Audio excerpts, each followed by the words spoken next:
मस्त तेल गरम झालेलं आहे, मस्त तेल गरम झालेलं आहे. आणि आता मी त्या पोह्याच्या चकल्या ह्याच्यामध्ये टाकून घेतलेत. हे पाहू शकताय, दुप्पट तिप्पट फुलणारी ही चकली, मुलांना अशी कुरकुऱ्या टाईप लागणारी चकली, ही सर्वांच्याच आवडीची, लहानाल्यांपासून मोठ्याल्यांपर्यंत. ही पाहू शकताय, खूप खमंग आणि कुरकुरीत होती. लहानाल्यांपासून मोठ्याल्यांपर्यंत पोहे हे नक्कीच आवडतात, पण रोज रोज खावीशी वाटत नाहीत. त्याच्यामुळे काहीतरी वेगळी रेसिपी म्हणून तुम्ही ही नक्की एकदा रेसिपी करून पहा. अगदी सोप्या पद्धतीने पण खूप खमंग आणि टेस्टी, लहानाल्यांपासून ते मोठ्याल्यांपर्यंत आवडणारी ही रेसिपी आहे. लहान मुले ही रेसिपी केलीस तर नक्कीच आवडीने खातील. आणि कुरकुऱ्यासारखे जे काही पदार्थ बाहेरचे मागतात मुलं, ते कधीही खाणार नाहीत. हे पाहू शकतो. चला आता आज आपण एक नवीन रेसिपी पाहणार आहोत. आपण घेणार आहोत 1 किलो पोहे. आपण हे पोहे मी असे स्वच्छ पाण्याने धुवून घेणार आहे. आता चाळणीने चाळून घेऊन त्याला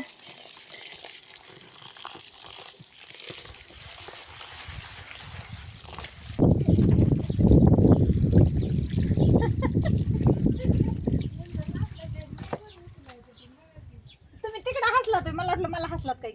आमच्या इकडे एक जण मला नंतर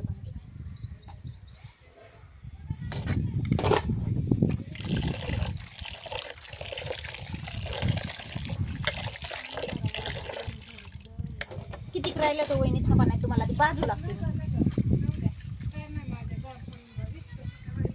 नाही आता मी ना बराबर उद्या कामच करते चुलीचं. मैत्रिणींनो, मी चुलीवरची मेस सुरू केली, पण वारं आणि ऊन, आता मी उद्या चुलीवर सावली करणार आहे किंवा चुलच सावलीत घेणार आहे.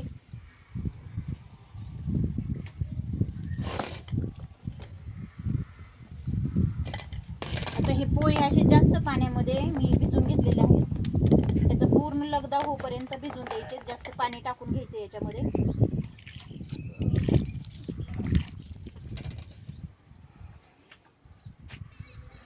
आता मी याच्यावर झाकण ठेवून हे आपण 10 मिनिटं ठेवणार आहोत.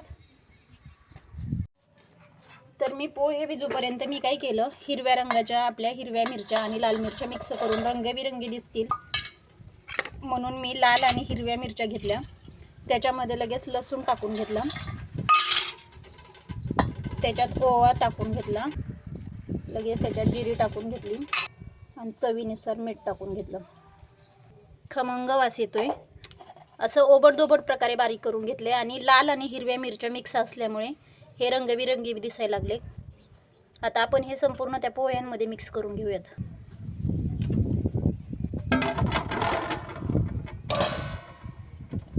हे असे पोहे चांगले छान भिजलेले आहेत.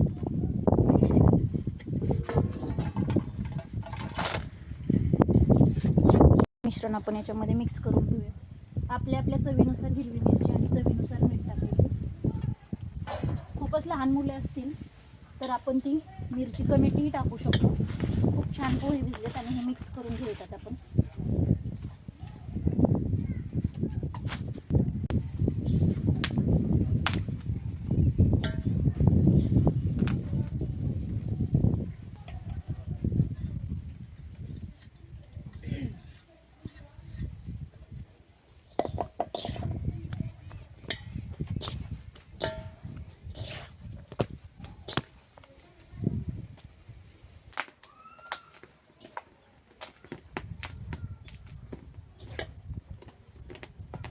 आपण एक पीठ मळल्यासारखं मळून घेतलेलं आहे आणि सगळं म्हणजे एकत्र करून मिक्स असं एकजीव करून घेतले पीठ. हे पोहे जास्त भिजल्यामुळे खूप छान त्याला हे झालंय, जाडसरपणा आलाय पिठामध्ये.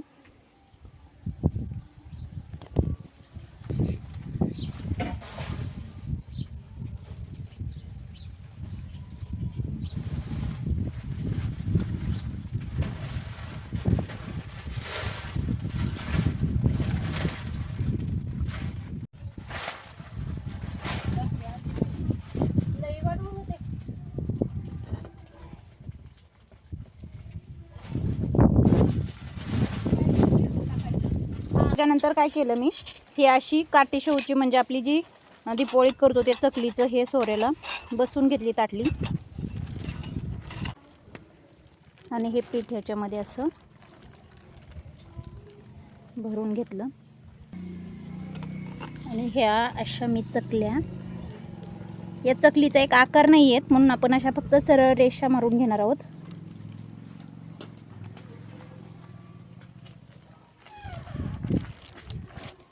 तळल्याच्या नंतर अहो हे इतकं फुलतं ना,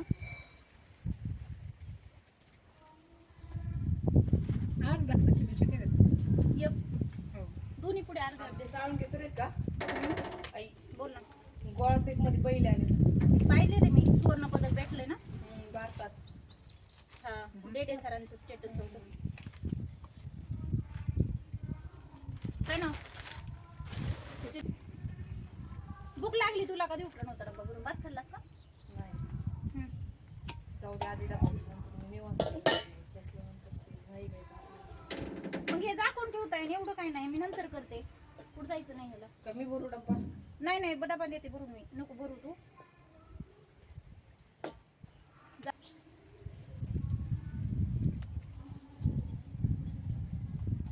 हे पाहू शकताय अशा पद्धतीने त्याला कुठलाही आपल्या कुरकुऱ्यासारखा आकार येतो ह्या चकल्यांना. त्याच्यामुळे कशा जरी आकाराच्या झाल्या तरी ते तळल्याच्या नंतर सेम कुरकुऱ्या टाईप होतात. नको झूम करायचं, बोलत आता बोल नको. ऐक नाही, नको ना बोल. हा शेवटचा सोऱ्या होता. अशा पद्धतीने माझ्या चकल्या ह्या अर्ध्या ते पाऊण तासामध्ये पूर्ण फिनिश झाल्या.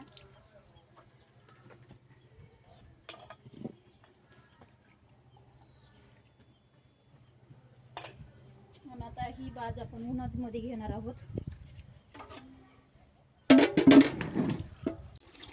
आता हे आपल्या चकल्या संपूर्ण असं करून झालेलं आहे. त्याच्यामध्ये आपण उन्हामध्ये घेणार आहोत बाज. तू इकडे होतो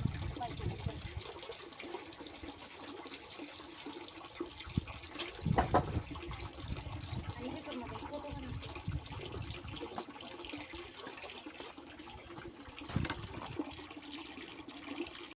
तर ह्या झालेल्या आहेत आता आपल्या चकल्या. आता हे ऊन पडलंय चांगलं छान असं ऊन पडलंय आणि आता मी ह्या चकल्या तुम्हाला तळूनही दाखवणार आहे वाळल्याच्या नंतर. तुम्हीही एकदा रेसिपी नंतर नक्की करा आणि भेटूयात उद्याच्या ह्याच्या.